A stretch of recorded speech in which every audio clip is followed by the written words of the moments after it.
Welcome to Minutes with Coach Missy. Did you know that our race, gender, sexual orientation, and even socioeconomic status can influence the kind of treatment we receive or whether or not we're comfortable speaking about mental health issues? Mental health issues have a lot of stigmas attached to it, and those stigmas are found in each and every race. Different races, such as Asians or Hispanics, feel that mental health issues in their culture are different from those in the African American culture. And, really it affects each of us differently. In the black culture or African American culture, I know that there were times when I was young that we used to always say that, hey, mental health, or suicide, that isn't something that we do in our race. Black kids don't commit suicide and things like that. Well, that's not true. It does exist, but we don't talk about it. It's not talked about in our homes. It's not talked about at our churches. It's not talked about in our communities. I know that for a fact. Guys, our communities, we do suffer through, we suffer mentally, we suffer culturally. It hasn't been that long since we come out of slavery. Our communities are being plagued still by racism. There are police brutality, that's still going on. Cops are beating our women, our men, they're killing us.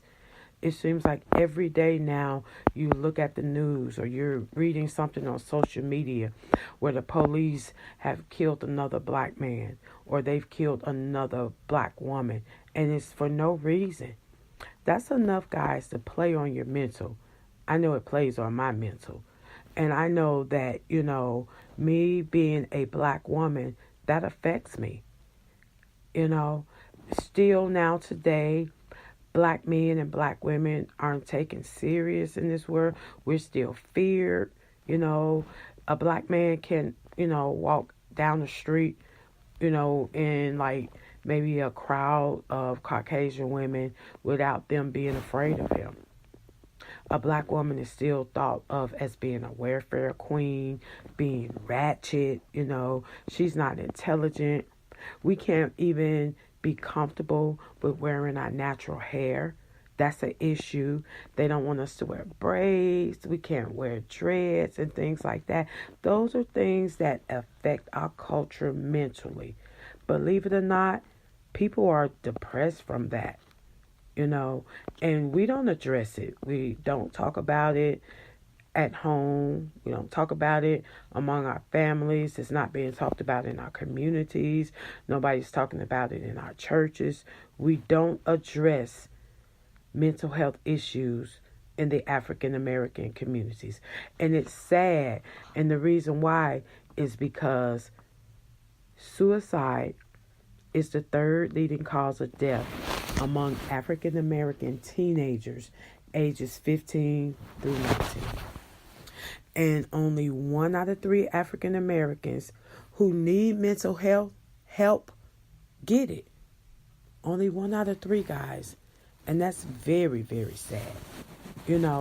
As a black woman, I still feel that I still have to compete. Not only do you have to compete with society, and we say we have to compete with our Caucasian women, because you have to dress a certain way, you have to look a certain way, but then you have to compete within your own race.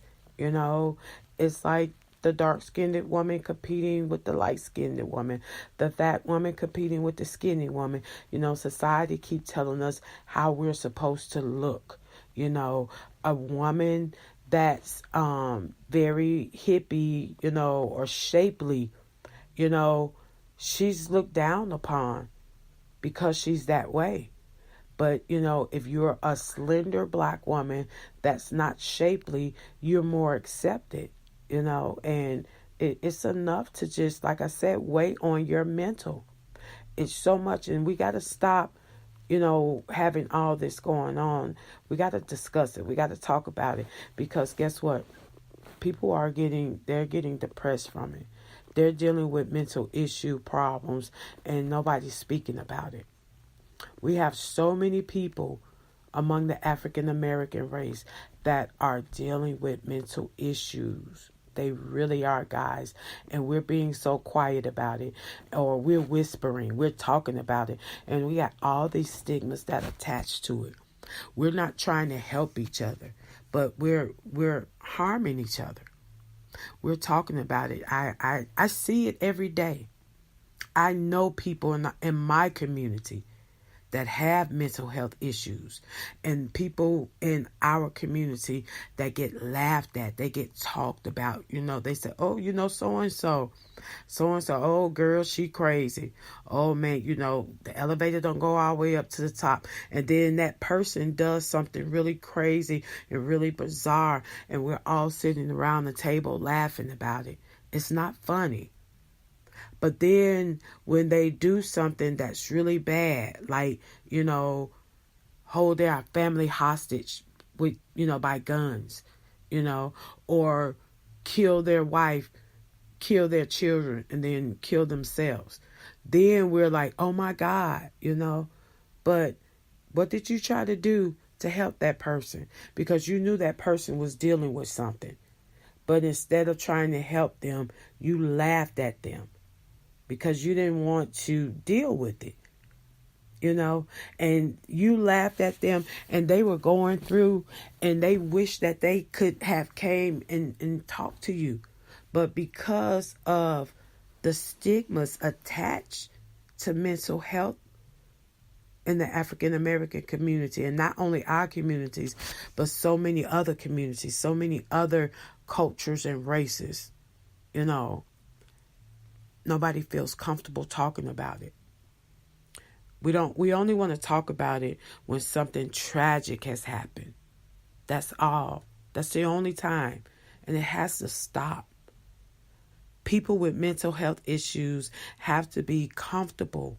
We have to let them know that it's okay for them to reach out and talk to us. Because if we don't, we're going to have more people killing their families. We're going to have more people going to schools and shooting up schools and killing innocent people and children. We're going to have more people going up to jobs, businesses, and just shooting people. There was someplace, there was a restaurant, I think it was a day or so ago, maybe, I'm not sure, I think it might have been Cracker Barrel in Columbus, Mississippi a couple days ago. A man went in there looking for his girlfriend and just started shooting people. We're going to have more things like that happen, because people who are suffering, people who have some serious mental issues, they have nobody to talk to, because we're always judging them. Or we're always laughing at them, or we're always like knowing that something's wrong, but we're not saying anything. We're just standing back, allowing them to self-destruct. And then when they do, when something happens major, then we're like, oh wow. Come on, guys. We got to wake up. We got to. Thank you guys so much for joining in.